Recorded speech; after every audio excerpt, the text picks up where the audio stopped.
Ergaan kun kasii ilaallatu hundaaf amantaa musliimaaf yookiin namni rabbiif jecha amantaa kana keessatti hojjetu tarabboomaa dursuun dirqama amantaa isaati. Namni mana tokko waliin ijaaruu citaa waliin saamu jedha Oromoon yoo mammaaku. Sababa walii galtee dhabuu keessa kennaa akka biyyaatitti ta'ee akka naannootti rakkoo guddaa keessa nu galchaa jira. Waan akka addunyaa fi akka biyyatti ta'aa jiru takkaa quba hin qabnu. Osoo qabaannee rakkoo kenna kamuu hatamtamaan furanna ture. Ergaan koo inni ijoon fedhii dhuunfaa kennaa guuttachuuf yaaduun hin barbaachisu. Bu'aa addaa irraa argachuuf kaayyeeffannee hojjechuun nurraa hin eeggamu.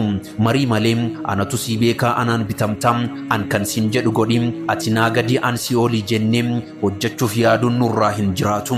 Walqixxummaan, wal danda'uun, wal hubachuun, walii beekuun, waliin hiriiruu fi kan kana fakkaatan namoota uummataaf jiran yookiin abbootii amantaa yookiin namoota amantaadhaaf hojjetan fuuldura uummataa jiran irraa mul'achuu qaba.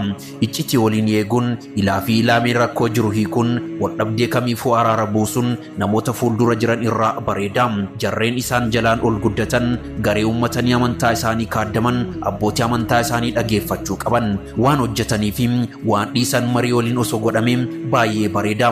Sababbiin isaa amantaa tokko yookiin rabbi tokkochaaf jecha waan hojjennuuf hubadha. Uummanni hin dubbatu malee waan hedduu taajjaba. Garuu waan sagalee isaa baasee hin dubbanneef an rakkoo hin qabu sirrii jira jedhanii yaaduun hin barbaachisu. Isin quba qabaachuu dhabuu dandeessan. Uummanni garuu waan gootan, waan dhiistan, waan tolchitan, waan balleessitan, waan ol baastan, waan gaddeebistan hunda ni hordofa. Hunda isaa quba ni qaba. Kanaafuu walumaa galatti rakkoolee xixiqqoo waliin taatanii furuu dandeessan hanga kana hidda godhachuun isaa akka nama amantaa tokkotti baay'ee isinitti saalfadha. Waan isin beekuu qabdan diinni amantaa musliimaa rafee bulaa hin jiru. Guyya guyyaan dhiibbaan amantaan musliimaa irratti godhamaa jiru dabalaa adeemaa jira. Diinni keenya maaliif nurraa hin dhaabbanne? Maaliif bara baraan amantaa keenya irratti rakkoo geessa? Maaliif nabiyyi keenya sallallahu alaihi wasallam akkan jaalatamaa bara baraan arrabsan jennee yookaan yaannu ta'e sababbiin isaa nuti tokkummaa waan hin qabneef waan waliif kabaja hin laanneef sababa wal xiqqeessaa oolluufidha yoo jennee soba hin ta'u. Ani kan na ajaa'ibu silaa maal dhabne maaltu dhabame? Jaarsa dubbii furuu danda'u hin qabnu moo? Sheeka aalimaa maanguddoo araaraaf fiiguu hin qabnu moo? Namaati sirrii hin jirtu dhaabbadhu nuun jedhee nu dhooggu waan hin qabneef moo? Maaltu dhabame tokkummaa keenya dhabne diinaaf karaa banne? Yoo araarri bu'ee yoo walii gallee tokkummaa uumne akka waan bu'aa argannu nurraa dhaabbatu maaliif taana?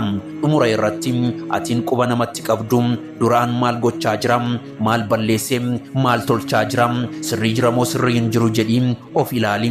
Sana booda daandii tokkummaa uumuuf deemamu sirreessuuf yaali. Sababa farra tokkummaa amantaa musliimaa hin ta'in nuti uummanni araara barbaanna, tokkummaa barbaanna, walii galtee barbaanna, wal danda'uu barbaanna, walii yaaduu barbaanna. Amantaan keenya kan nagaa akka ta'e mirkaneessuu barbaanna. Fakkeessituu hin barbaannu, ofiin bultuu hin barbaannu, bu'aa barbaaddu hin barbaannu, aangoo barbaaddu hin barbaannu. Kanaafuu ni sirrooftan taanaan sirraa walii galaa. Amaanaan uummataa amaanaa salphaa isinitti hin fakkaatin. Dhaloota olaa deemus dabaa fi shira hin barsiisina. Walii galaa ammas rakkoo jiru waliin taa'aa fura.